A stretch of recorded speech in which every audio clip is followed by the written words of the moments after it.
Think you talking about the quotation जो video में आता है, मेरे ख्याल से कि वो एक रेफरेंस देने के लिए ऑडियंस को कि what the character in the video is going through, और सिर्फ वो कैरेक्टर ही नहीं, हम भी उस दौर से कभी कभी निकलते हैं.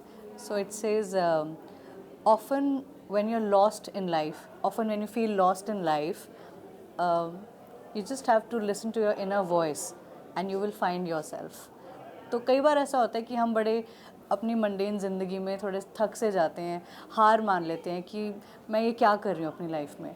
तो उस टाइम हमें हार नहीं माननी चाहिए, बल्कि अपने अंदर की आवाज़ को सुनना चाहिए, अपने आप से इंस्पिरेशन लेना चाहिए, अपने आसपास से इंस्पिरेशन लेनी चाहिए, और तभी हम अपने ट्रू सेल्फ को पहचान पाएंगे, और जो खुशी हम बाहर ढूंढ रहे हैं वो हमें अपने अंदर ही मिल जाएगी.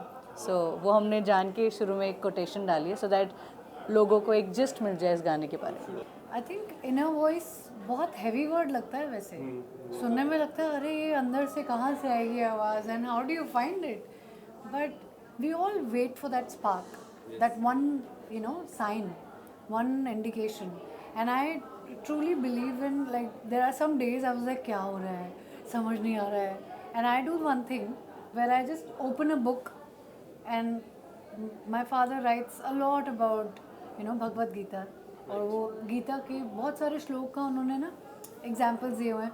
सो I just try and open it and I wait for a sign, and I read it, and that's the sign that maybe I needed to hear. That's the lesson I needed to know about myself. So I completely calm down. So this is a one thing that I do, basic. But like this, I think there are so many people who wait for a sign, wait for a spark, wait for a message, wait for something. So this song is about not waiting, but about recognizing that spark, Right. that there is a sign around you. All you need to do is just keep your eyes and your ears open to it, and you will find that inner joy. बहुत ही मज़ा आया जब ये गाना audio complete हो गया था और मैं एक दिन सुन रही थी, और फिर मैं और मेरे हस्बैंड मनकीत, जो मैं कहूँगी is the force behind this song, मुझे पुश करने वाले वही हैं कि let's make this big, and इस गाने के लिए उन्होंने मुझे बहुत इनकरेज किया. तो हम आपस में डिस्कस कर रहे थे कि अब गाना तो बना लिया, अब जब बात म्यूज़िक वीडियो की आती है तो ऐसा कौन है जो इस वीडियो में आए और इसको जस्टिस कर सके और इसको और खूबसूरत बना सके. तो बस एक ही चेहरा, एक ही नाम मेरे जहन में आया, मुक्ति मोहन का. क्योंकि मुक्ति जैसे वो दिल से है ना, वो उनके चेहरे पे वो नूर आ जाता है.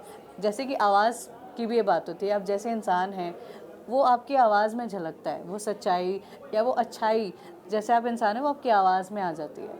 और एक्टर्स की बात करें या परफॉर्मेंस की बात करें, उनके चेहरे पे, उनकी पर्सनैलिटी में आ जाती है. तो मैं ऐसे एक चेहरा चाहिए था जो हमारे सूफियाना गाने को कॉम्प्लीमेंट करे और उसको और खूबसूरत बना दे. So who better than Mukti Mohan. और बस एक फ़ोन किया था and she was on board. So thank you पैणी for being a part of this.